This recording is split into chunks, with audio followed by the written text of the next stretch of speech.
got my brain fried. I was knocking girls down like a drive-by. All right, good afternoon, everyone. Welcome to another episode of A Quiet Enemy, the podcast that focuses on mental health in our urban community, our community. Today is a really interesting and I would say special show. Two dates I would like to emphasize, and the whole show is going to be sort of revolving around sort of those dates and these our lovely guests. 11/23/16 and September 2016 are the days where some of our closest friends lost their loved ones, particularly their sons. And I think the focus of this show is how do you deal with not only loss, but loss that's in a very unnatural way, when the natural cycle of things is that parents have children and children bury their parents. It's always a tragedy when it's the other way around. And so today, what happens far too often in our community, our black community, is that we have mothers and fathers who lose children, whether it's to gun violence, it's to oppression, system of oppression, racism, what have you. But the reality of it is the loss is real, the grief is real, and how to heal is real, and that's what we want to talk about today. So today we have two special guests with us, Karonisha, otherwise known as KK. Thank you for being here. We really appreciate you willing to have the courage to tell your story, because there are so many people out here, who are dealing with loss, the type of loss that you have gone through, and for them, they may not know how to get through it. And a testament to you being here says to me that you figured out a way to have the courage, the strength, the resiliency to find life after such a horrible loss. And maybe there's some wisdom you can impart with some of our viewers. So we really appreciate that, and thank you for that. Thank you.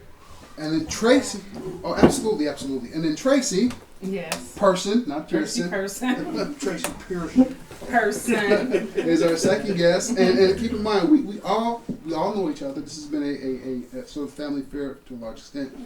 Trace is also a mother who's lost a son and to suicide, and that's a special kind of a different kind of loss, and it takes on a different set of emotions that are particularly difficult and unique.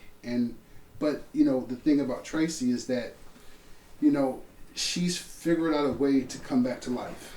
And not only has she figured out a way to come back to life, I think one of the things that's really important is that she's also made it her life's work to help others who may have gone through this unique type of loss, a way to figure out how to cope and process that. So she's written a book, and she officially had a book signing yesterday. Congratulations. Yes, thank you. Her book is Helping You Find Peace with Good Grief for a Living by Tracie Person. Yes. You got to say that right. Person. Person. Okay, she'll get you. All right. So we'll talk a little bit about her book and also her story. Ladies, thank you for being on the show. Thank you. Appreciate it. Mo, what's the shout out today?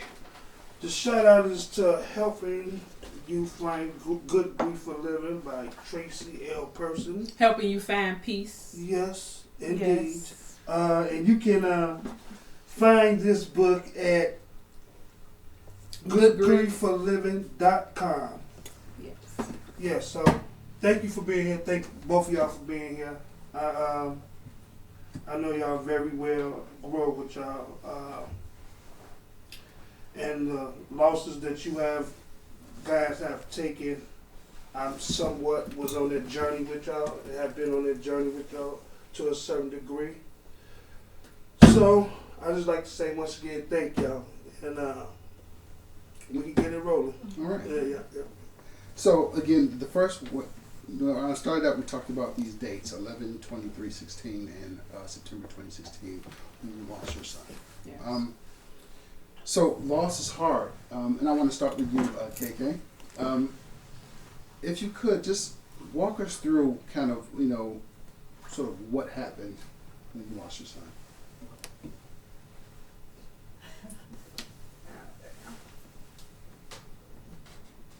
Okay, wait. Give me a second. Yeah, sure, absolutely.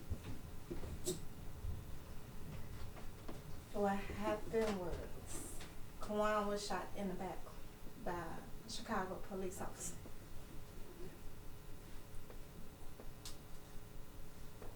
Please take your time. Talk about this. Talk about all the time.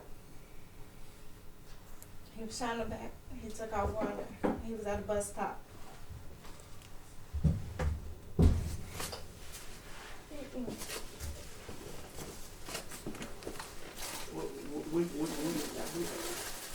If you can't do it, sister, It's okay. just take your time. Yeah. Just take your time. Yeah.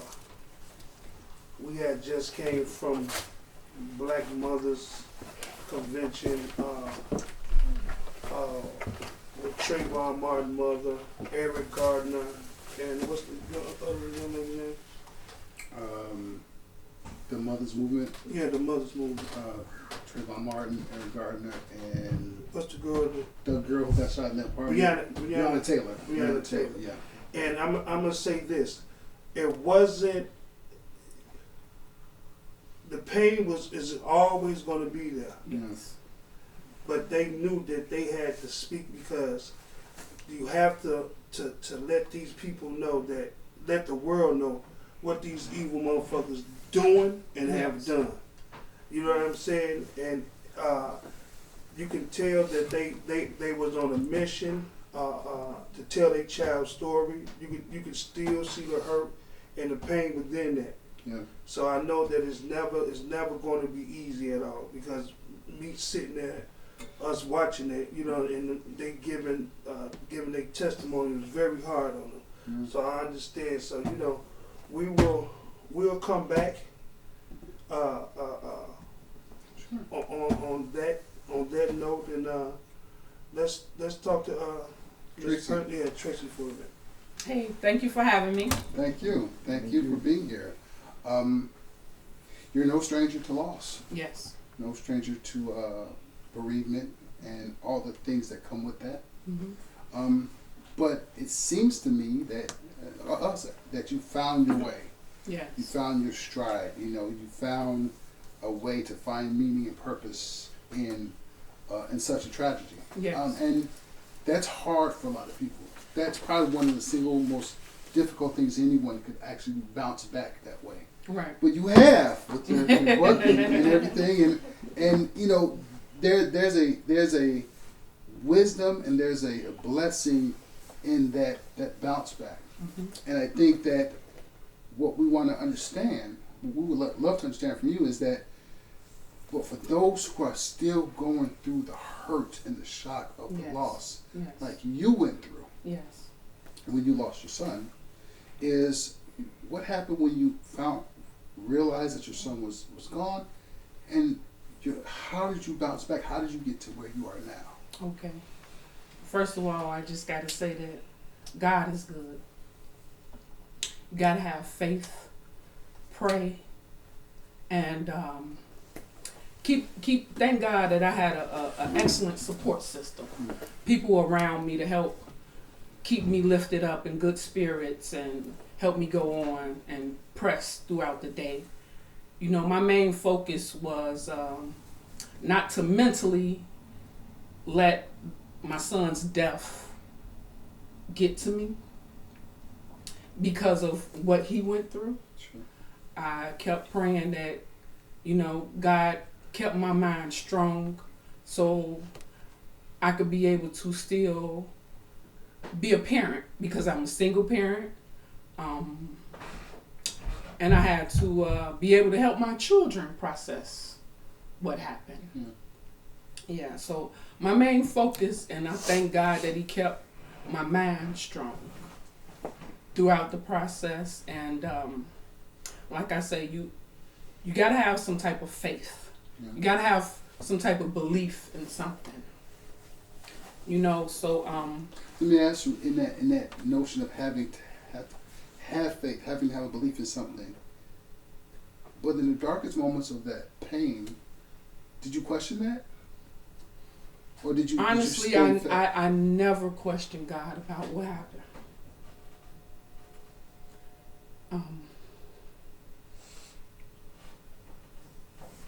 I found my son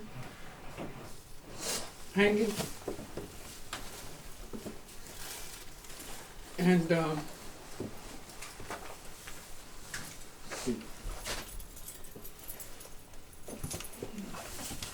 when I untied him, he fell into my arms, and I hugged him. And when I hugged him, he took his last breath, and he said, and you know how sometimes when you hug people and you feel that, Yeah. I believe that's the only thing that kept me holding on. That when I held him, he gave me that last. So that's basically what I've been holding on to. How old was he? 19. And because he was dealing with depression, he wrote everything down, what he was dealing with at the moment, and you know what he was going through, what led him up to the moment. My son was a very tidy and clean person. That morning he got up and he took my daughter to school, because he used to walk my daughter to school every day because I was at work. Yeah. And he came home and he took a shower, cleaned himself up. He got himself prepared for what he was finna do. Mm. Take a lot of courage to do some stuff like that. You got to be mentally strong to do something like that. And what I had to understand was to be strong enough to want to do something like that to yourself. Yes, and it was something where I had to take my pain and put it to a purpose. Mm-hmm. I had to figure out what can I do next to help somebody else so they wouldn't go through what my son went through. So that's what made me come along with this book. I'll ask you a question. Yes. When you say you dealt with depression, when did you start seeing signs of that, of depression? When was it younger? You know, at what age did you start noticing that? Well, as a child, he always used to ask questions, you know, about his dad, because he never had a chance to meet him. His father was killed before he was born, so he used to always ask. Yeah. But I would say within the last 2 years is when he started really wanting to know who he was, who his dad was. Mm-hmm. And anybody that was close to his dad, he tried his best to get close to him also. He would ask them a whole type of questions. What would y'all do throughout the day? What was your day like? What was my daddy like? Like, what would he say? You know, stuff like that. And he just kept inquiring more and more about his dad. You know, he was becoming a man. He was like 17, he was growing to be 18, he was becoming a man. And, you know, I guess he was trying to discover and figure out himself. Yeah, so I think that was a challenge for him. Mm-hmm. So when you noticed the depression, did you see it as depression? No. Actually, no.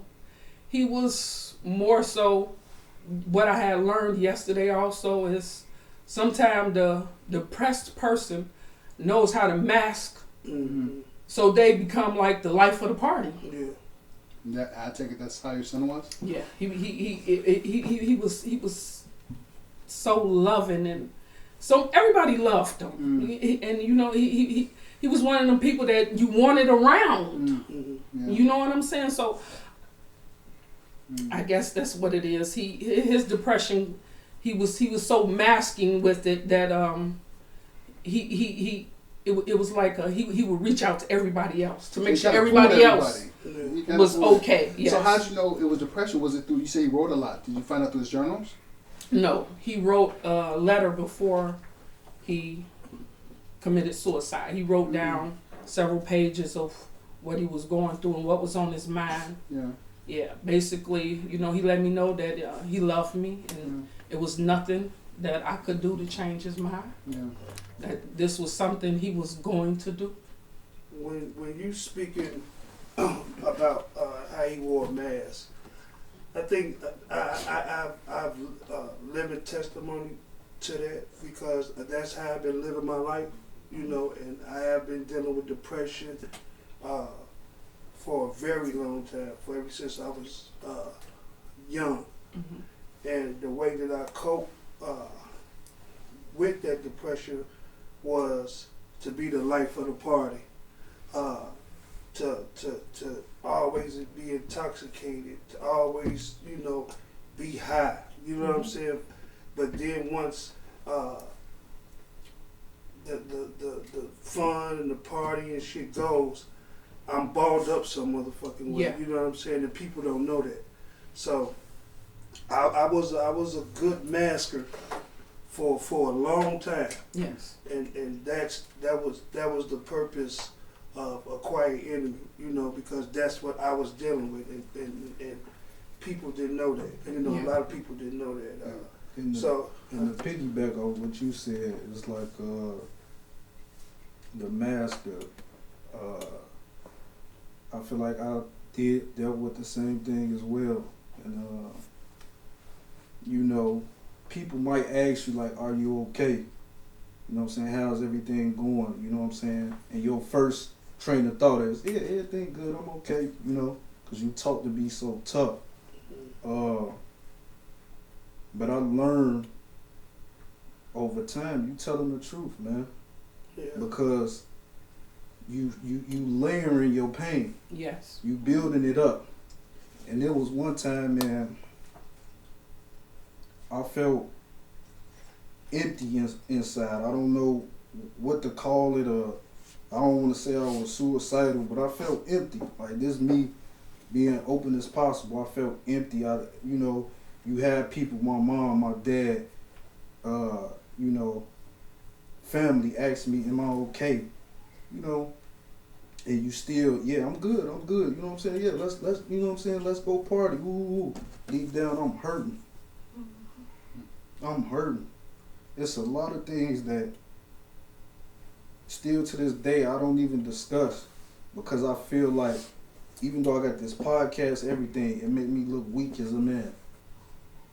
We that's the whole purpose of what we all doing in this work, so we can heal together. You know, this is healing right now. You know what I'm saying? It's hard, but it's healing. And once you know, you keep being denial, you know, tucking this shit away. That is the problem. You know what I'm saying? That is the problem with us in the black community right now. You got a lot of people that's fucked up, and they around people with they fucked up ways, fucking up real love, real, you know what I'm saying? So Yes. you until these people come forward and stop being a coward and say, "Hey, man, I dealt with some shit." You know, people don't know. I deal with childhood trauma. People don't know my past. They don't know what I've been through. That's why I'm right here, and I'm sharing my story. Because if I ain't doing shit but killing myself and eating and everything that I need to let out, like you said, it's layers, laying dormant. So I feel good now. You know what I'm saying? And every time that I do this, and we do this podcast, and every time we getting out here talking to the people, that's therapeutic for me. You know what I'm saying? I'm helping, trying to help others, but I'm helping myself at the same time. So you can't let that shit be like, man, that's soft, or somebody gonna think that you crazy and all this. No, the motherfuckers that's thinking you crazy, them the motherfuckers that's crazy. You know what I'm saying? Because they the ones eating up. You know what I'm saying? They the ones dealing with shit that they can't project or think, care about other. Yeah, mix. You know what I'm saying? So yeah, I think I think that you make a lot of important points about how to deal with pain. Kay, I want to ask you. It seems to me that one of the key ways that we deal, heal, get through it is through a support system. Could you talk about kind of your support system and how it helped you sort of deal with the process of loss and what have you? Well, I feel like I got a great support system. My family, my work family, dealing with what I went through with losing Kawan, going to work every day, and being around work family that I feel is genuinely love coming from them when I'm around them, Yeah. and they knowing what's going on. So, and my family, of course, my husband, my daughter, and my friends.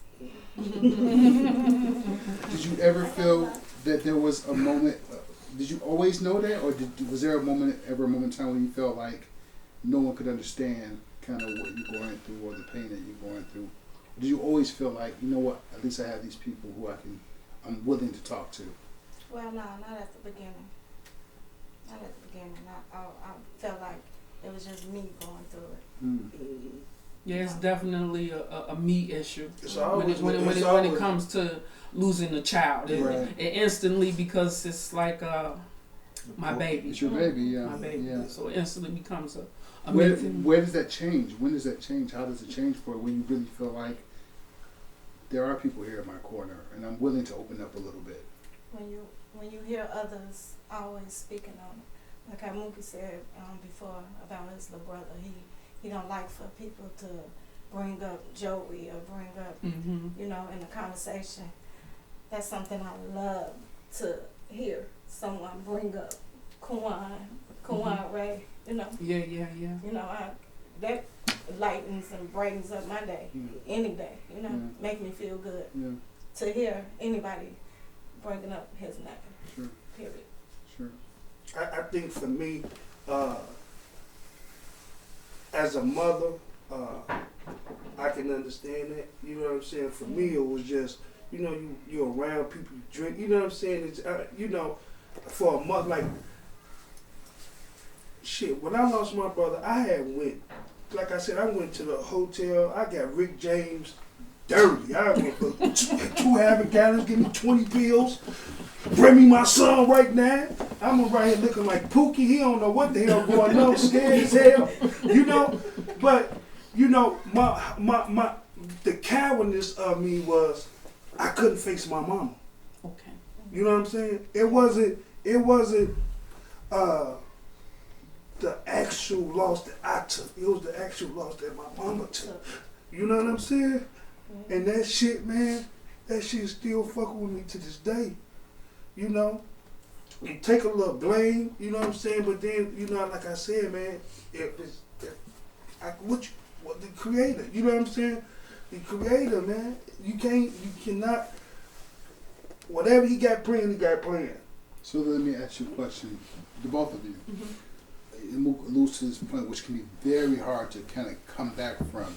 Do you take on any guilt or any responsibility in what happened with your sons? And how do you get past that? At first, yeah, it took me a long time to process that. Was it like the coulda, woulda, shoulda sort of thoughts? Yeah. How do that's you? Still to this day, but you learn to deal with that too. Just knowing like, no, Karonisha, it's not your fault. Right. So you got to kind of remind yourself. Yeah, you like, got to remind yourself. Absolutely. Yeah. Do you think, because I sat in the trial with y'all for, I think, the last day or so, and the information that I was hearing from Officer Asshole, it was very alarming, and not to be make it a race thing, but this man's background was so flawed. You know what I'm saying? He had felonies. You know, what are you referring to? The police officer that killed her son. Okay. He shouldn't even be on. He shouldn't even be a fucking guarded Chuck E. Cheese. You know what I'm saying? He cheated The system. the system to get on. Lied on his The man application. lied on an application, and you're hearing this, and it's like, man, you're here to serve and protect, and you have this evil ass villain man working for you, and then y'all let him go off the hook, and it's twice. He done killed a child in 2013. Oh, is that right? Yeah, you know what I'm saying. So when you're hearing this, man, and it's like the whole police, the Chicago police force, is just a whole fucking letdown. Yeah. You know what I'm saying? Yeah. The city of Chicago, Yeah. and you know, by hearing this, they dropped the ball on that. Yeah. You know what I'm saying? And when you got a person like that in your motherfucking your force, and then you're what they do made him a sergeant. You know what I'm saying? Yeah. Like, man, this shit is crazy, Yeah. man. So can if I can ask you, Yeah, you can ask me.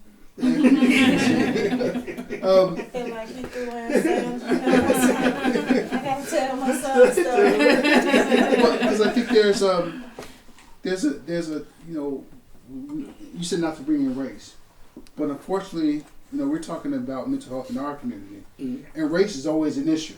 It just is, because race in our community, the race issue, means that being pulled over by a police officer is not an irritation if you're white, but if you're black, it's an issue of life and death. Yeah. It can be. So we have to deal with that, and so we also have to deal, and we have dealt with years, decades, generations of injustice.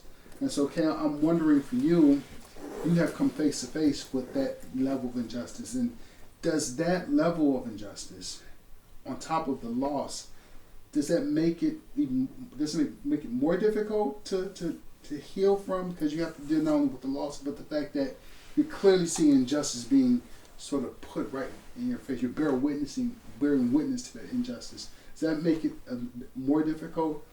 So yeah, no, because I mean, it was a white man that killed Kawan, but like I don't even look at like race, period, like dealing with the world, like looking at it like looking at it like, oh, this race. No, I'm just that one man is the one that killed my son. Yeah. That one officer, that one police officer. Now there's a bunch of others that stood behind him stood behind him with this lie that he carried on from killing my son. That's a whole nother to deal with, which not race up, because there's black people in that too that was in that situation with him. The man is now off the force, now off the what's his name? The big guy, the sergeant, got caught with getting his dick sucked. Oh yeah. Caught in the car. Right. Yeah. He was By the donuts? Yes. Dick stuck by the donuts? He knew exactly what his men on police force did or done. He know they all covered up for that officer. So now I don't look at like now what's going on with the race and all that. No, I just look at that one situation and try to heal from that. With him killing him, trying to, I don't know if I could forgive, but just knowing that I know my son is gone now, ain't no coming back from it, just trying to not drive myself crazy, but trying to know why and why did he do it and why he's still on the force, why is he still a police officer, why did they let him get, why did he, why is he still a police officer? So you said something interesting. I think that's probably one of the hardest things for people to do in situations like this. You mentioned forgiveness. How do you feel about that in all of this? This idea of forgiveness. Forgiving the officer, if you will. I mean, relying on your spiritual beliefs, your religious beliefs that suggest that. I probably could if he sit on the panel and tell the truth. Me knowing that he done lied several times throughout his whole throughout this whole course Process, system yeah. process and all that, me knowing, and I know he lied. He lied. They got him several times lying on papers. Mm-hmm. So, and they only went off one paper. So, I could forgive him if I ever hear the truth Yeah. or ever hear him getting dealt with. Period. I forgive you, sir. All I could think about while you talking is because, you know, when your son was younger, me and him used to play together. You know, and it's crazy because it's like the odds are always against us. You could be trying to do the right thing, and the odds is always never in our favor. Like I said, I was in the military fighting for this country, and I'm walking my son home one day, and I get pulled. I'm walking from the park. I stay in a good neighborhood, great neighborhood. Hey, you come here. You're not talking to me, sir, right? No, get your ass over here. No, we not coming over there. Why would I come over there and I got my child? I didn't do anything. I said get over here. Had me on the ground and everything. So all I could think about, like I said, you talking, and like I said, me and him playing together, is the odds is crazy. So I'm just trying to change that narrative of, man, you can be anything, you can do anything, you can go anywhere in the world. You know what I'm saying? Like, even if you got distractions in your corner, you ain't getting the right guidance, whatever the case may be. Not all the time we don't get the right guidance from the environments that we in. That play a big part. Then the old heads and the big homies, they ain't big homies. They ain't giving it to us like how they supposed to be giving it to us. So it just, man, if you can find any way, motherfucker, like the cameraman, shit, he got a camera. We trying to get out this motherfucker. He trying to do something positive. So I was just saying that to say, like, I don't know, man. The odds is always against us. So if you find your niche, fuck what everybody else talking about. Get out. See how that just brighten up my day for you to say. For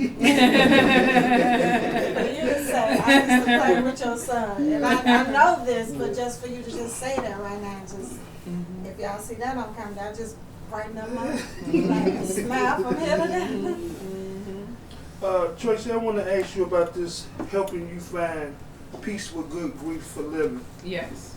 I know your son was the motivation piece behind this. I know Dre's going to critique it. Am I? Yeah. You're not going to critique it? Well, I made some observations. I mean, I stumbled upon it today. Yeah. But I do think that it's a actual physical way of showing how somebody has gone through the process of healing. Yeah. And it also seems to be a gift for people. Yes. In order to help them figure out a way to heal when they don't know what's the first step to take. Right.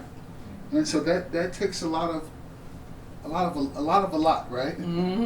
of strength, a lot of guidance, a lot of focus, a lot of insight, a lot of patience. But one thing that I think is interesting is you talk about healing and finding peace through good grief. Now, I'm interested in the title of the book. It's helping you find peace with good grief for a living. So when you say good grief, I'm trying to understand I think we're all, for listeners, what do you mean by good grief? Okay, basically I came up with the idea of good grief because grieving is already a process. Sure. Okay, now when you're trying to heal, you need to be able to find what's good about this process that you're going through, so you can heal. You got to be able to find an outlet. So that's where I came up with good grief. You got to learn from your grief. Learn what is. First of all, you got to learn what what is grief to yourself, because grief is different to everybody else. You know, everybody has a different type of grief, and everybody grieves differently. You know, so I basically want you to learn how to not let the grief defeat you. Sure. And so part of the book is, well, kind of commodified, you know, this idea of grief in some ways. You say in 4 weeks. 4 weeks. And you break it down. You have a process there where you break it down and you say week 1 is health and wellness. Yes. Week 2 is life balances, and I'm sure it's not like a perfect week. I mean, these are just sort of the levels, if you will, the sequences, right? And then week 3 is, you know, getting over it, figuring out ways of getting over it, and 4 is kind of remembering to love yourself. Yes. Right. So can you walk us through a little bit of like elements of each of those steps? Yes. Okay. With each week, like is the advancement. First thing why I chose health and wellness for the first week, because first of all, to even deal with anything, you got to get yourself healthy enough. You got to build your mind up to deal with it so you can get well.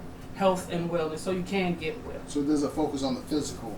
You got to focus on the physical. Yes. Okay, so I would assume that means Working out.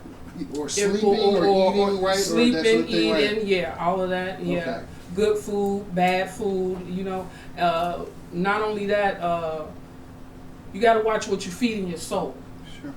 You know, not only food for your body, but you got to watch what you feed in your soul. Sure. What you taking into your mind. Yeah. You know, when my children were growing up, you know, I made them go to the library a lot.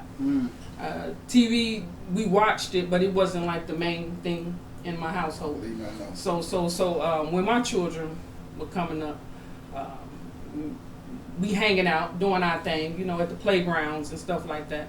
I used to always send my kids to the library.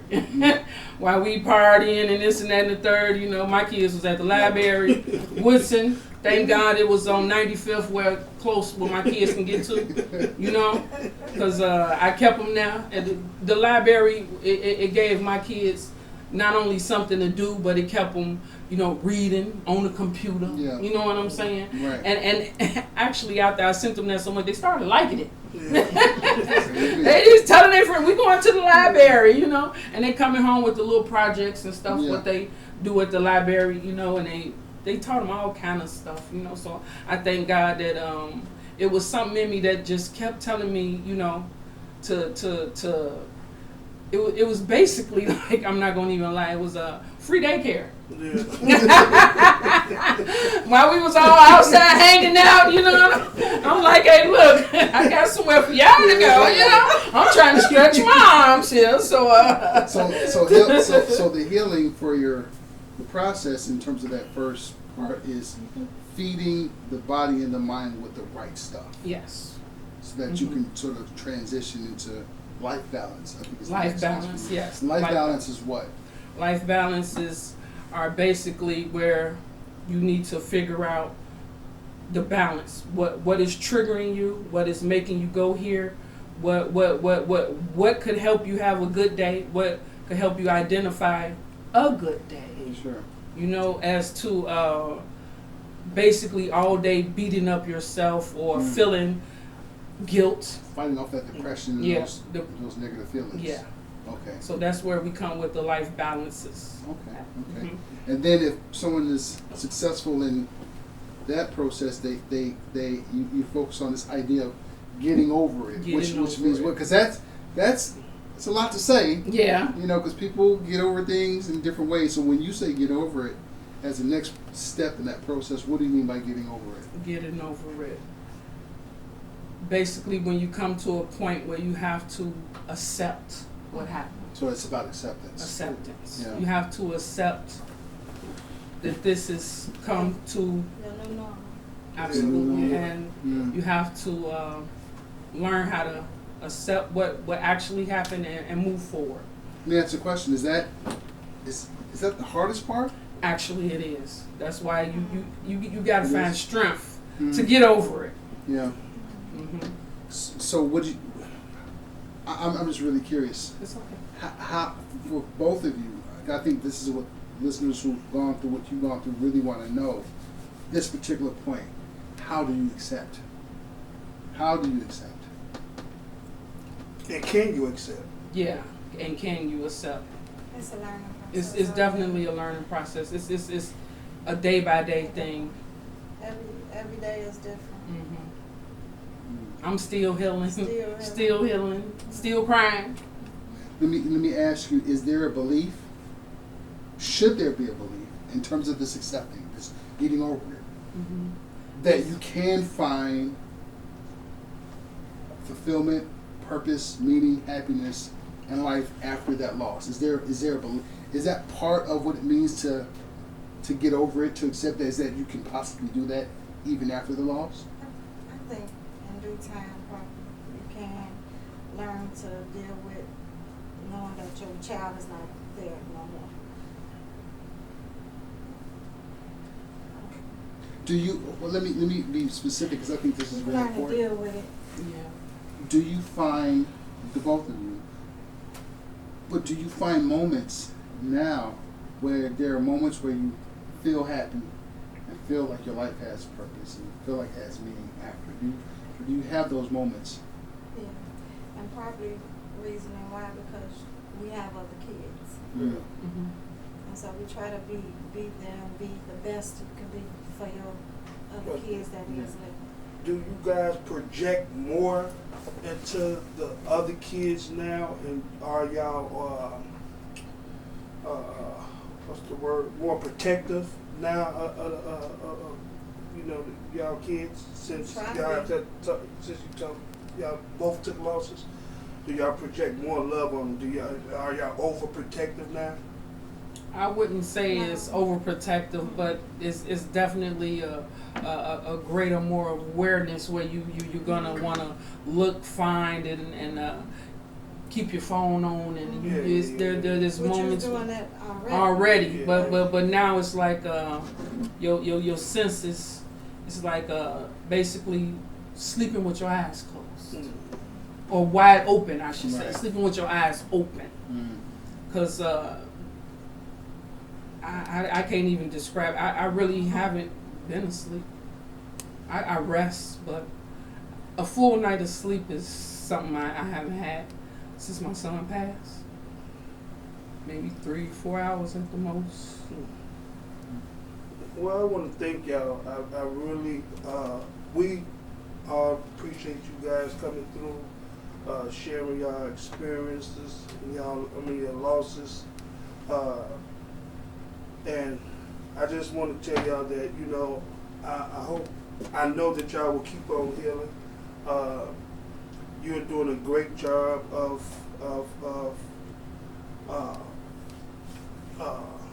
healing by you doing your book and everything. And I know it's still hard for you.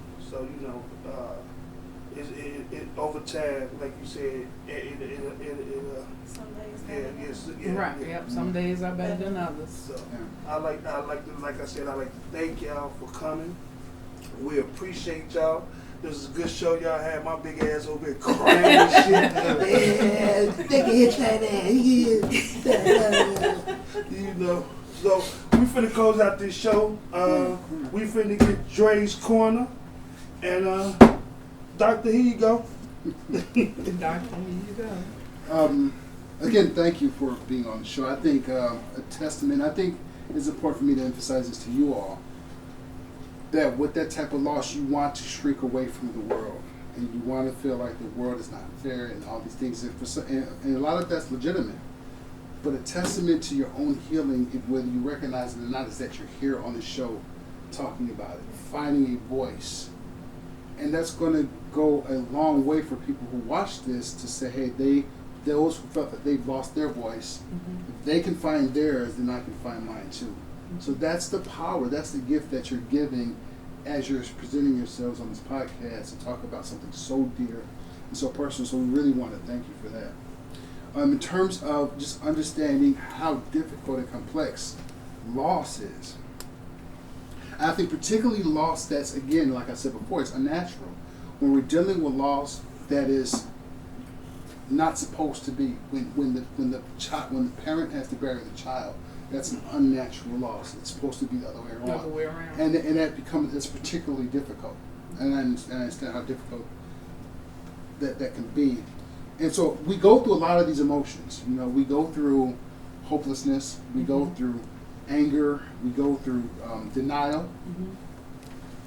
We go through what some people call bargaining.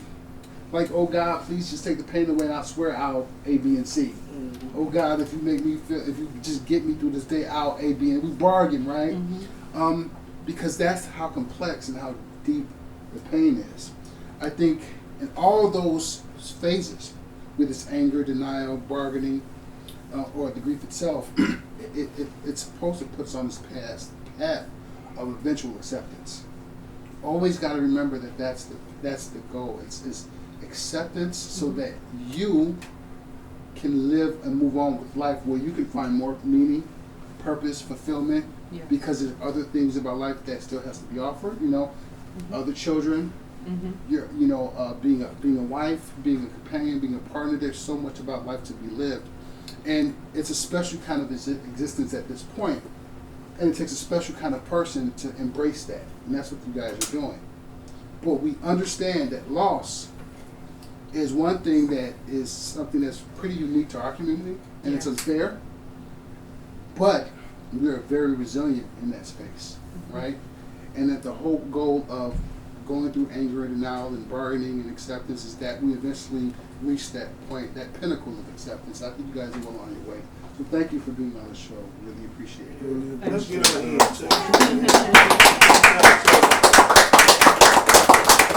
Thank y'all for tuning in for Quiet Enemy. Pizza Man, you good? Yeah, I just, I was a little quiet this episode because I'm taking it all in. I can only imagine my mom sitting up here talking about me, and y'all so strong, so I was just taking it all in, and shit. Dre be talking, I'm getting free therapy, so shit, I just get this. You can't beat that. So, I'm just taking it all in, like I said, and I appreciate y'all for coming and supporting the podcast and the movement that we're trying to produce around these neighborhoods. All right, thank y'all. Thank you. All right, thank you. I'm thinking about the day that my brother died, and all them tears that my mama cried, and all them drugs had my brain fried. I was knocking girls down